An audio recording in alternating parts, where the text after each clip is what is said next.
say really quickly from the family how grateful we are to each and every one of you being here. It just means so much to us and to Mom and to anyone who couldn't be here. We feel you. We feel your spirit here, and we're grateful. We're so thankful and grateful. So when I went through Mom's things, I found some poems, and precious few poems, wonderful poems. So we chose one. It's a little long, but it's so cool. So I'm going to share that with you. It happens to have the date that she wrote. Yes, Mom's poem. It was written on March 18th, 1974. It's called Magic Man. And I have to maybe put my glasses on. I'm sorry. I thought I could do it. Okay. Magic Man knows he is invisible, dances in the shadows, though I see him. Magic Man knows he's invincible, races the wind, yet never wins the cup. Magic Man knows he is omnipotent, weaves a spell and changes nothing. Magic Man knows he is clever, hands me a rose he made from thin air, but it vanishes with my touch. Magic Man knows he is omniscient, transcends my logic, but evades my question. Magic Man knows he is brave, wrestles the fates, and is swept here and there. Magic Man knows he is right, walks the path of truth, and goes nowhere. Magic Man knows he is worthy, waits for the fire which does not come.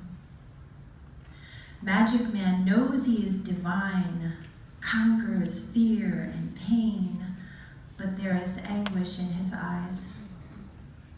Magic Man knows he is magic, dreams and wakes, and does not know the difference.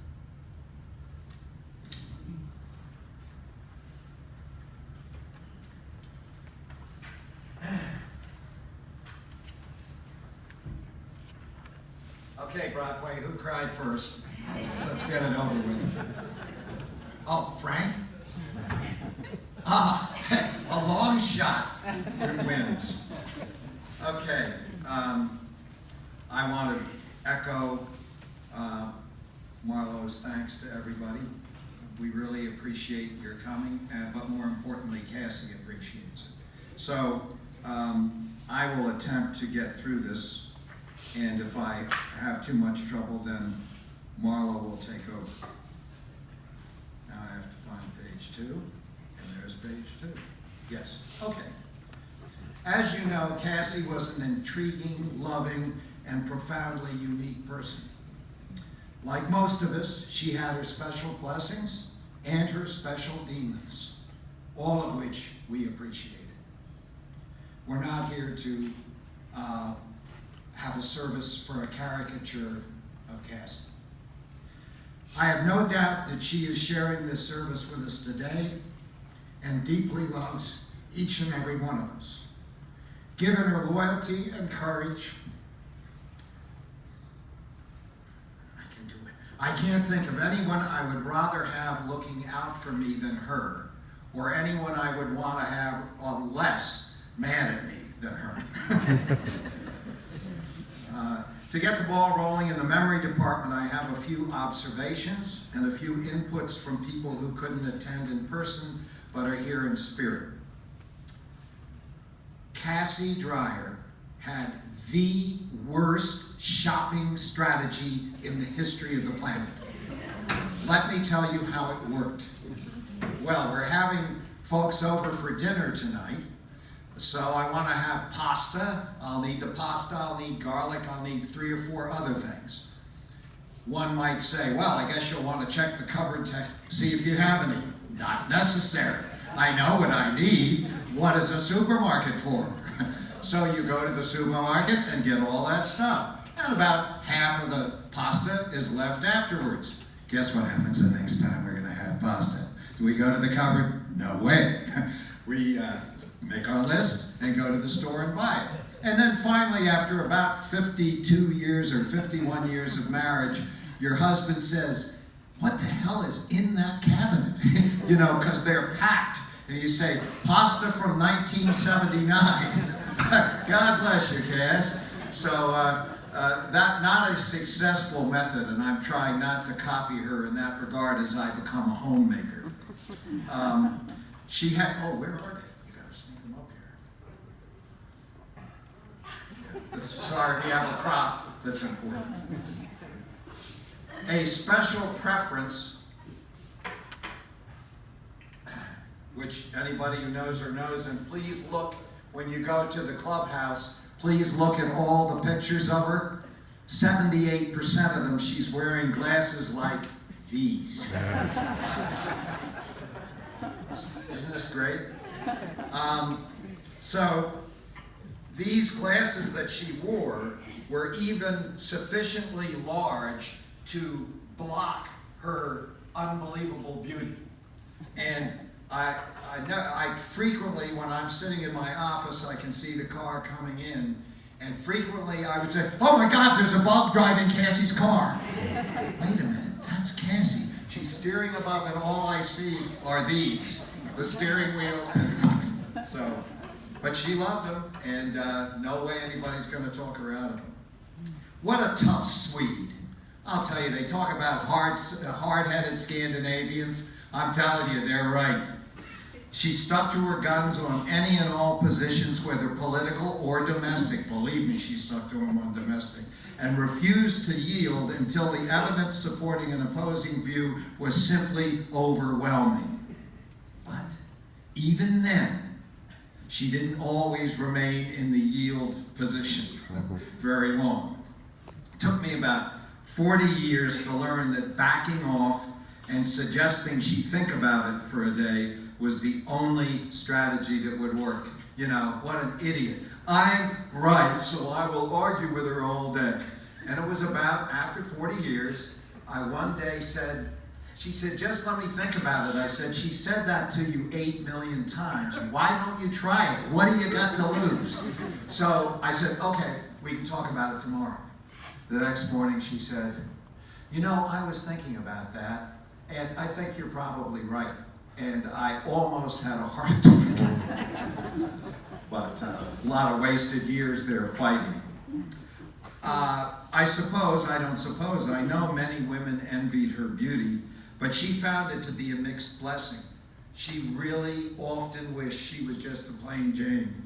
Especially with men, she could never be sure if they were interested in her as a total person, or they were simply smitten superficially by her physical allure, and every guy had that feeling. She also felt at times that some other women resented her because of her beauty.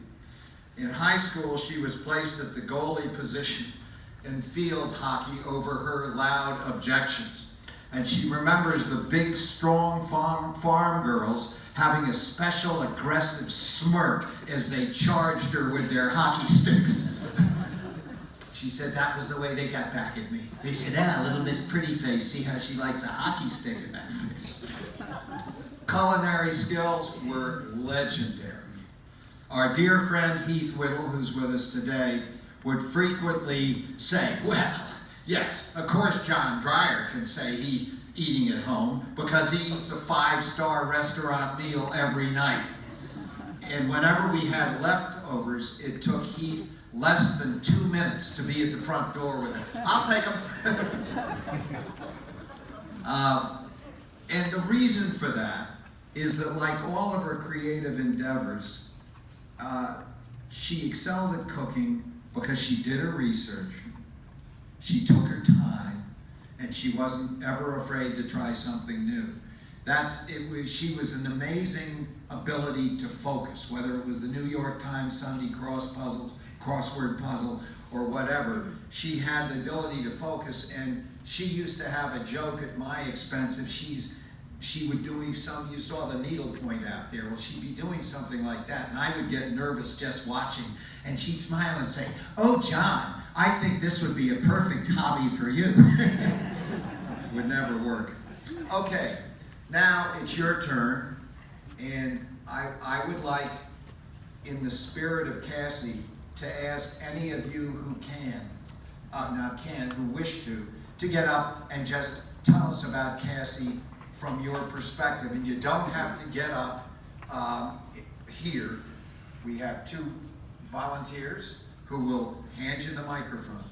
And I will also say that were Cassie here, she probably wouldn't get up. So she understands people who don't want to get up and people like me who always say, "I'll get up," even though nobody wants me to. So I encourage you, all of you probably have something that the rest of us don't know about that might add a little perspective. And all of us, Cassie, love you, and you may be as interested as we are to hear what's said. Thank you. One thing I should mention to you is that these microphones are very directional, and if you tend to gesture, so we'll get your gestures but not your talk. So you have to hold it close and hold it directly in front of you.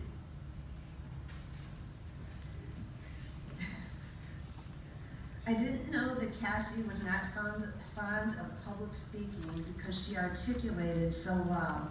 But now I see another reason of why she married John as her better half. Cassie, I am not fond of it also, but for you, I will not pass up the opportunity to send you praises.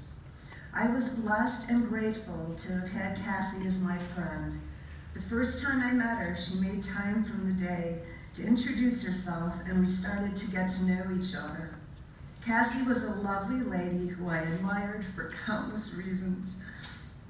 She was respectful, gracious, intelligent, thoughtful, compassionate, and the list goes on. I never heard her utter a gossiping word about anyone. As many of you were privileged to experience, Cassie was a wonderful cook, and she counseled me that cumin, coriander, and cayenne were necessary spices in every kitchen. Cassie dearly loved her family and was proud of the mother that Marlo had become and that she is a gifted artist.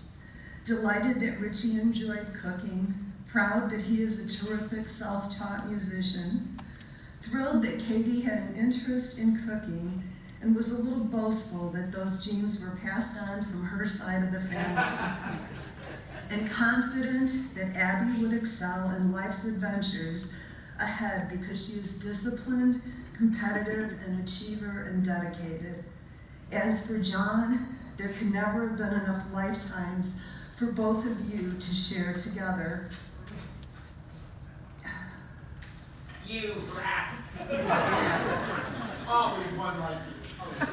As for my friendship with Cassie, I think it was normal in the sense of two women getting together, chatting and shopping, but it also was personal and meaningful. I have many fond memories of shopping excursions together, which I will truly miss. Our shopping adventures were fun, tiring, always included lunch where we enjoyed a cup of coffee together, and we never came home empty-handed. Cassie is the only woman who I have met that didn't try on clothes at the store, would purchase them and then take them home because she knew they would fit. I was totally in awe when it even included a two-piece bathing suit. The only thing that she ever tried on and looked at herself in a mirror and asked for my opinion was a coat. Of course, it looked great on her, and she said, "I really don't need this coat, but it's excellent quality and a great price, so sold." I was happy to become her personal shopper when we were together, and she would tell me what she was looking for, and then I would go on the hunt. Cassie always said that I was good about selecting her styles, but when I didn't get it right, Cassie was always polite and would say to me with a look on her face similar to this, "Not so much." We always had to look in the kitchen department of applicable stores, and her famous line was, "I don't really need this, but I love it, and I'm sure I can use it." It usually was just one item, but she browsed at quite a few. One time she spotted this turquoise roasting pan on sale and said to me, "Isn't it beautiful?" I had never heard a woman refer to a roasting pan as beautiful before, so I asked her if she meant the color. She said yes, and then I proceeded to say that it would coordinate with my kitchen countertop. She said, "I don't need another roasting pan," and asked if I had one that size. I said that I didn't, and she said that you have to buy it. It's a good roasting pan, Sue. It's beautiful. You'll be glad that you bought it, and you'll remember that we were shopping together. Needless to say, I couldn't leave that store without the turquoise quality roasting pan. Cassie was right, because I will always think of her whenever I use that pan. I had already roasted a ham in it, and it performed beautifully. Christmas shopping together was always memorable. Cassie loved looking at boutique shops, jewelry, pottery, scarves, and was on the lookout for unusual gifts. Choosing clothing or jewelry for Marlo was a quick and easy task for her because she said that she knew Marlo would love it. We would be on the lookout for crafts or educational gifts besides purses for Katie and Abby. One of Cassie's favorite Brevard stores was a quilt shop on Main Street called Mountain Quilts, I believe. Cassie told me that she was addicted to their fabric Donna Sharp purses, and I always admired hers and bought one for my mom as a gift. I think that I will now have to purchase one for myself in honor of Cassie's memory. I asked Cassie what her ingredients were to a long and happy marriage. She said respect, compromise, sacrifice, and laughing often. I asked her if she laughed at least once a day living with John, and she replied, "I can't remember a day when we haven't found something to laugh about, even on a so-called bad day." Cassie proceeded to tell me that smiles and laughter are the easiest gifts to pay forward, but are the two most overlooked joys for many. Cassie was fortunate to share such heartwarming pleasure with John. I will certainly miss my friend Cassie, continue to talk to her when I need to, thank her for my wonderful memories while reminiscing, and feel close to her as we continue life's journey with John and his family, supporting John with love as he rebuilds his new chapter of life, wrapped with the grace and beauty of Cassie's precious memories. Thank you.